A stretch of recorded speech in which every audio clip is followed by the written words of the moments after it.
love song set કરે છે હો વાલી મારી એનું આઈડી મારા ફોનમાં ખુલે છે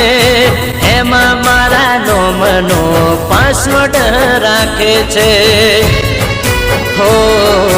મરવાની ફિક્સ હોય એકલા એક ડેટ પણ લવ લીલા હોય એક્સપાયર ડેટ મરવાની ફિક્સ હોય એકલા એક ડેટ પણ લવ લીલા હોય એક્સપાયર ડેટ હો નથી લગ્ન કર્યા અમે ના એ મારી વાઈફ છે નથી મેરેજ કર્યા અમે